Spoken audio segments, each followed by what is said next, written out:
Hola, buen día. Gracias a todos por estar acá. Gracias a Genexus por la invitación, por la organización. Gracias a Silvia Chevi de Thales Lab, que está acá presente. Gracias por estar presente. Con todo lo que tiene, está presente. Me va a escuchar por milésima vez, además, pobrecita. Bueno, lo que voy a hacer a continuación es el plan de vuelo.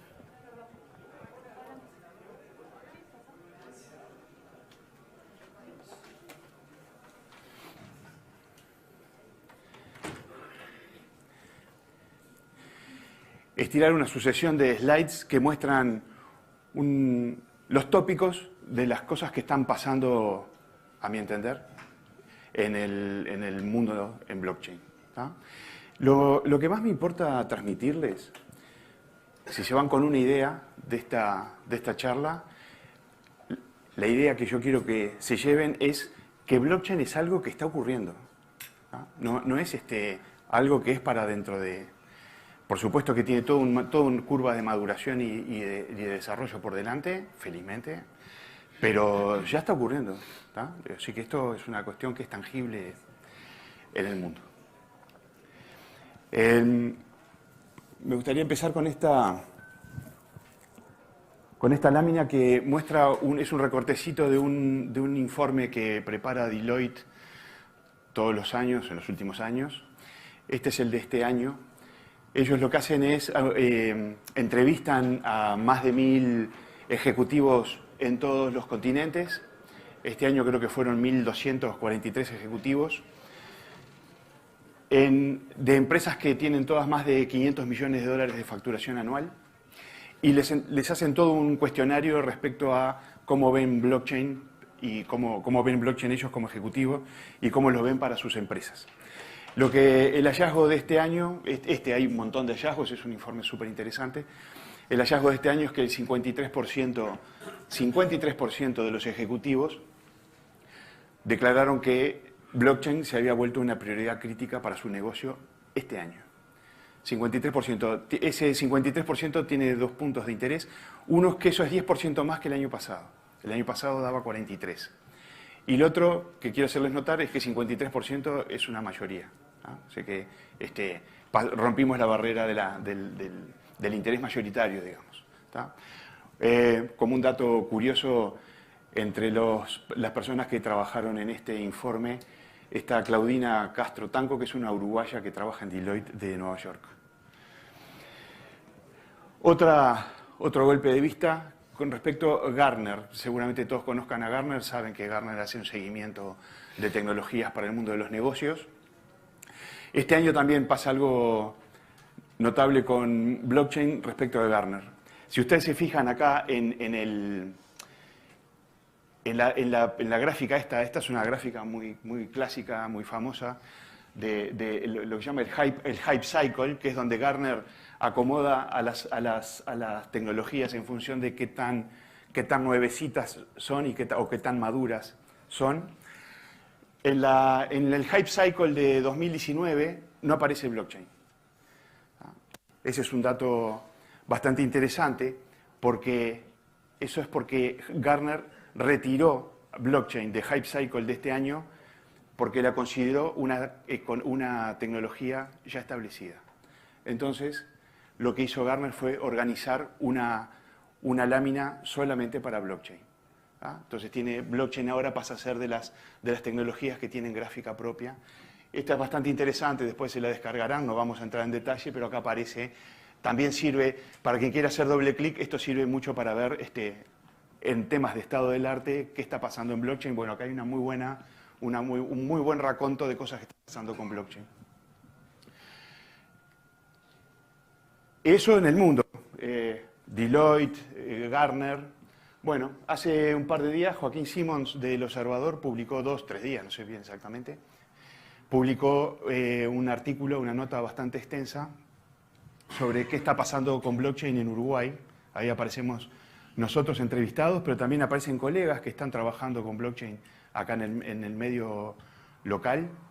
Me parece que es mucho más interesante que los propios entrevistados, que somos de empresas de tecnología, es que si nos entrevistan y tenemos proyectos es porque tenemos con quién hacer proyectos. Eso quiere decir que en el mundo real hay entidades de gobierno y hay empresas en el sector privado que ya están haciendo proyectos blockchain para su propio uso, ¿no?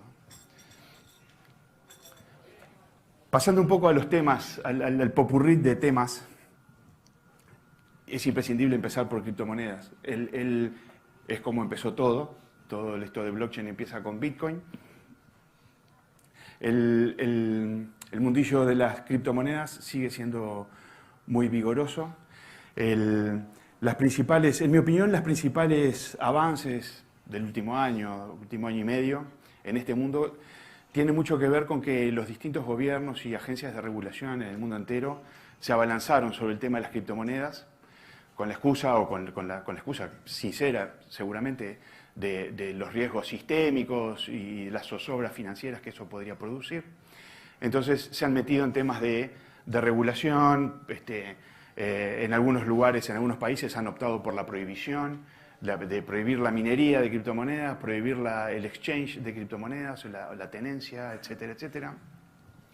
En otros lugares han optado por el camino inverso, por el camino de dejarlas ser, pero regularlas, y llegando a países donde te permiten tener un stock de criptomonedas en tu balance y te dan indicaciones de cómo registrarlo, cómo pagar impuestos sobre eso, etcétera.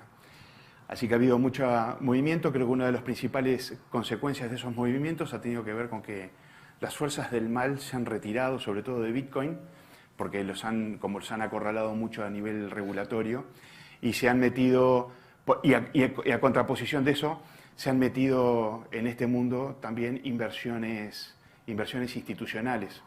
Ayer, por ejemplo,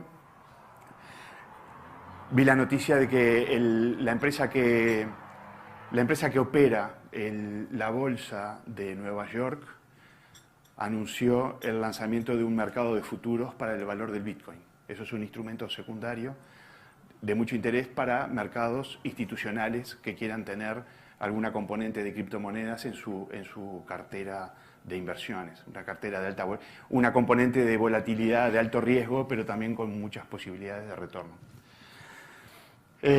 Bitcoin sigue siendo por lejos la número 1 en valor de mercado y Ethereum sigue siendo segundo, está bastante lejos. Fíjense que son 179.000 millones de dólares de valor de mercado de Bitcoin contra 23.000 millones en el caso de Ethereum.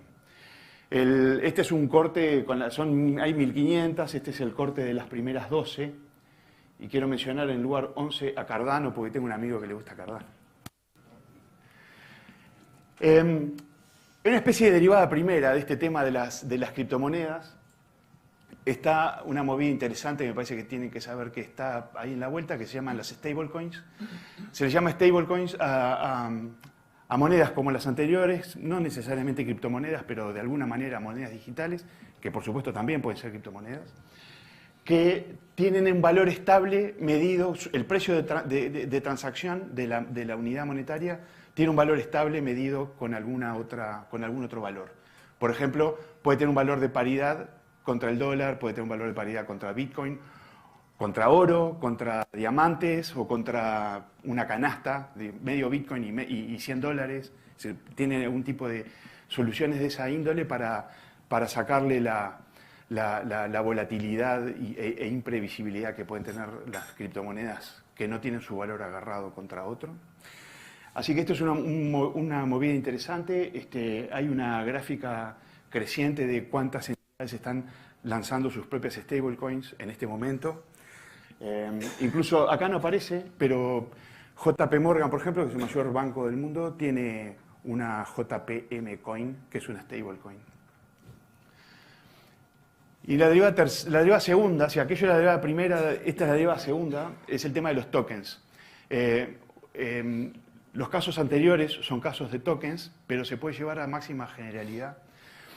Básicamente, por las características que tiene blockchain, de permanencia en el libro de registro una vez que vos mandás algo para ahí, y de la trazabilidad, vos podés mandar un token, una tira de bits identificada de alguna manera a la blockchain, administrable desde una billetera con claves criptográficas, y que vos podés usarlo para que aquello pase de mano, siempre dejando notarizado en la blockchain cómo aquello va pasando de mano en mano.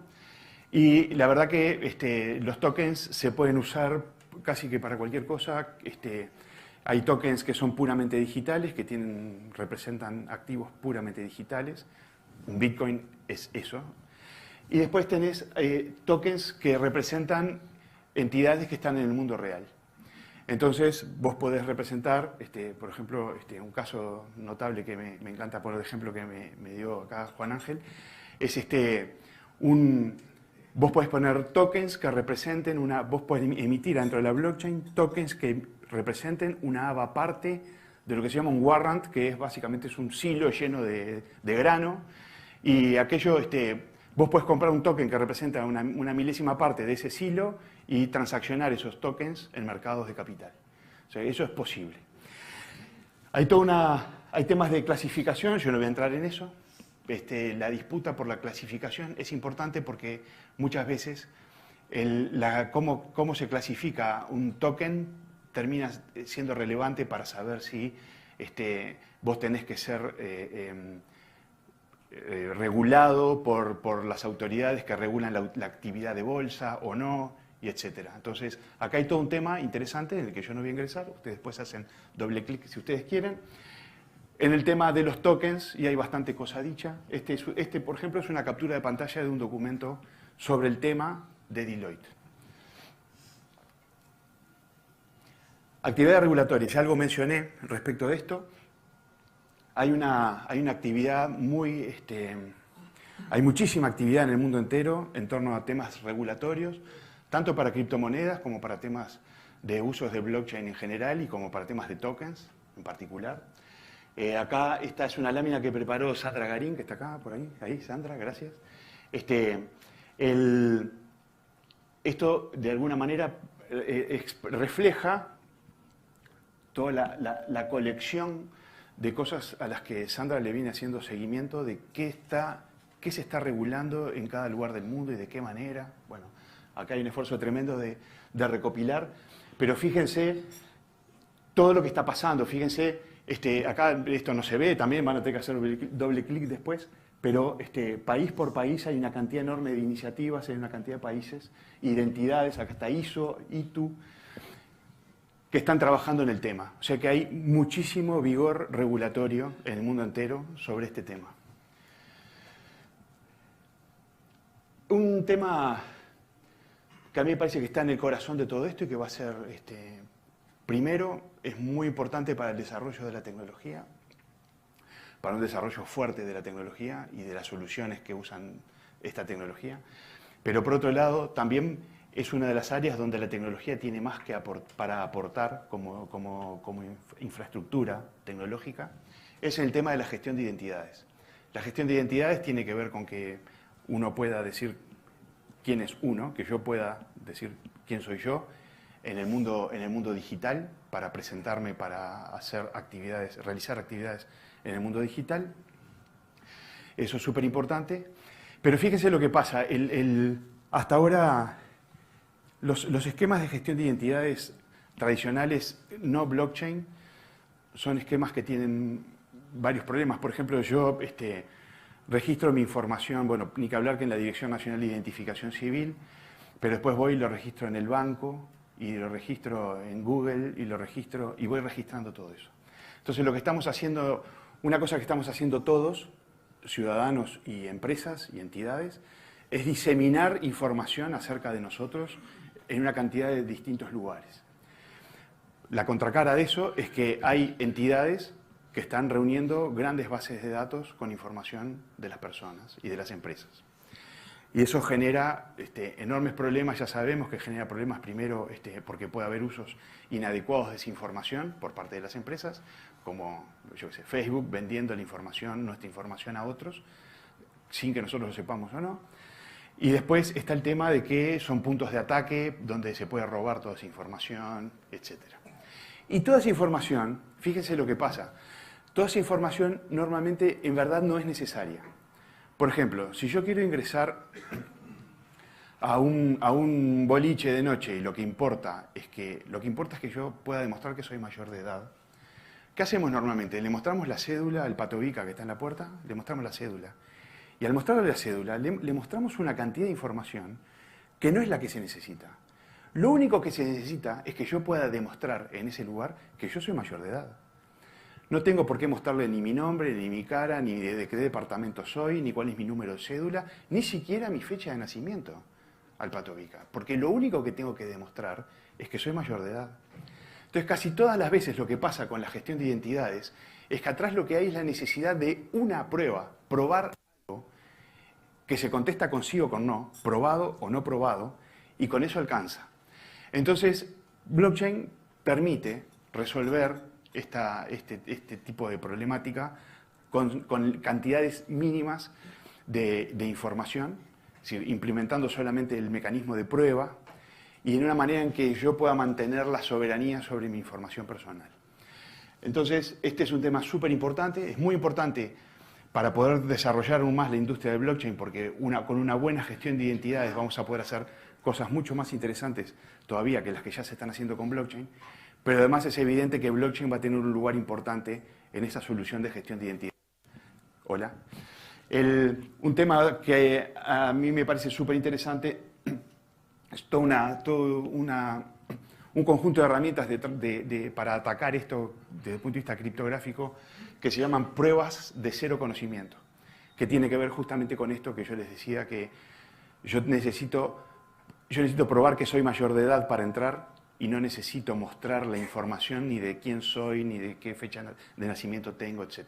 Así que acá hay un tema súper importante, súper importante, en mi opinión, al que vale la pena hacerle seguimiento, y en particular hay unas tecnologías y hay matemática, criptografía y tecnologías interesantes para resolver esto, que son las pruebas de cero conocimiento, ZK Proof. Otra área donde hay mucho vigor es el tema de plataformas y proyectos. Acá voy a poner un ejemplo. Hay 1000 maneras de presentar esto, yo elegí esta lámina. La revista Forbes tiene una lista que mantiene en el tiempo, de forma estable, la va ajustando, a la que le llama la Blockchain 50. Se llama Forbes Blockchain 50. Es una lista de 50 empresas que por alguna razón, hay una metodología de trabajo que tiene Forbes, están elegidas como los 50 proyectos más interesantes en este momento para Forbes, usando blockchain. Entonces, acá esta lámina me parece interesante porque muestra dos cosas distintas. Primero, muestra quiénes son las empresas que están haciendo cosas. Y acá hay de todo, ¿no? Estas son las 50. Es más, estas 50 cumplen que todas tienen más de $1000 millones de facturación anual. Son 50, pero aparece Google y aparece SAP y Siemens y, yo qué sé, Comcast, ¿tá? Nestlé. Claro, es muy distinto lo que hace Google que lo que hace Nestlé con blockchain. Son iniciativas bien diferentes por las características de la propia empresa.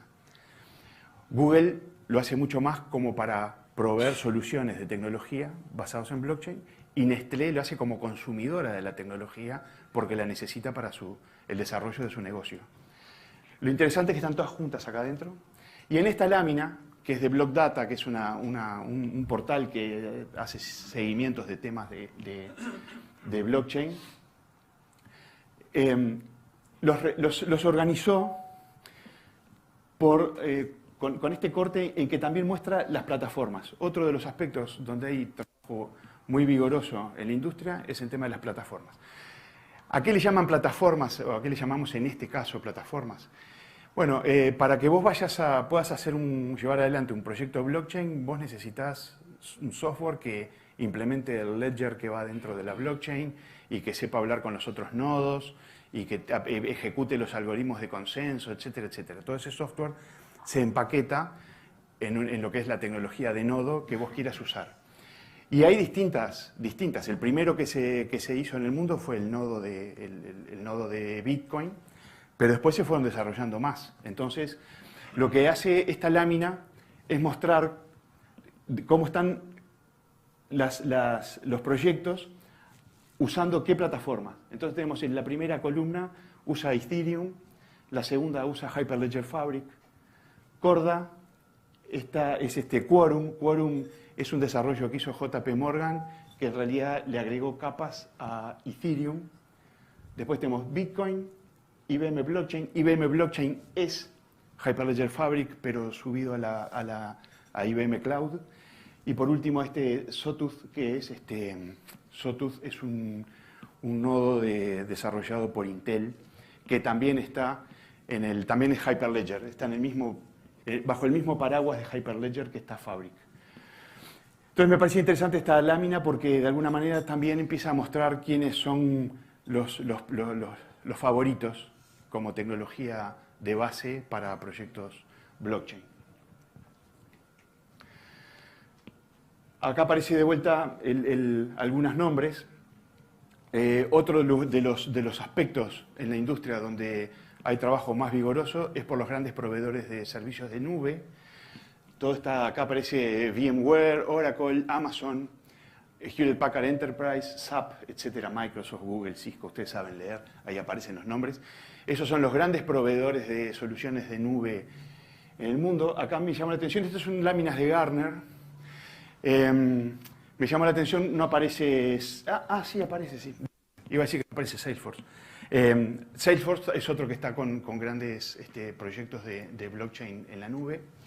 Y bueno, sí que los grandes proveedores de soluciones de nube que conocemos, todos se han puesto a trabajar duramente para tener soluciones de blockchain como blockchain as a service para sus clientes. Eso te permite activar un nodo en cualquier momento usando el proveedor de nube que vos elijas. Y algo interesante para decir de esto, que también lo dice Gartner, es que hay todas estas ofertas están basadas en uno u otro de estos dos, que son Ethereum y Hyperledger. O sea que nosotros tenemos un escenario en este momento, esto no tiene por qué ser estático, con todo lo que pasa siempre en tecnología, pero en este momento emergen como dos favoritos entre los favoritos, que son Hyperledger y Ethereum. O sea que casi todas las ofertas de nube tienen Hyperledger, o tienen Ethereum, o tienen las dos cosas. Por último, una cosa que también les quería comentar es que la industria tiene riesgos en este momento de ir hacia la fragmentación, a pesar de lo que dijimos, de que hay favoritos entre favoritos que van emergiendo, a riesgos de fragmentación, en el sentido de que el blockchain necesariamente es una tecnología que se usa para armar consorcios, para interconectar entidades y empresas, con organismos del Estado. Entonces no sería afortunado que fuéramos a un escenario de fragmentación, entonces que tengamos como islas donde hay gente que está trabajando con Corda, y hay gente que está trabajando con Ethereum, y hay gente que está trabajando con Hyperledger Fabric. Eso sería desafortunado. En realidad lo que necesitamos, imagínense si la Internet se hubiera construido de esa manera con estándares incompatibles de distintos fabricantes. Como que vos digas, mirá, yo tengo ruteador Cisco, por lo tanto solo puedo hablar con los que tienen ruteadores Cisco, y el que tiene ruteador Huawei solo puede hablar con el que tiene ruteador Huawei. La Internet no se armó de esa manera y hubiera sido un desastre si hubiéramos ido por ahí. Entonces, tenemos un riesgo de fragmentación en la industria, pero por suerte lo que está pasando es que hay iniciativas de hace tiempo ya, hay iniciativas que permitan trabajar la interoperabilidad de las soluciones. Hay distintas estrategias posibles, se está trabajando en eso, hay algunas que hay intentos de industria que están tratando de ir por el lado de la generación de protocolos de tipo Interledger Protocol para que vos puedas hablar como quien habla TCP/IP en la Internet y los ruteadores de distintos fabricantes puedan hablar entre ellos. Una de las estrategias, y la otra estrategia es la estrategia de federación y tener nodos que tengan varias de las tecnologías metidas adentro y que vos no tengas que preocuparte mucho con cuál nodo estás hablando con otros, porque en definitiva ese nodo que tenés ahí es compatible con varios porque federa varias tecnologías o federa las tecnologías principales. Y hasta acá. No sé si alguien tiene preguntas.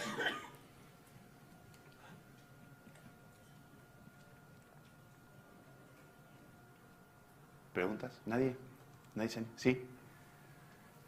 Sí, vos. Ah, bueno.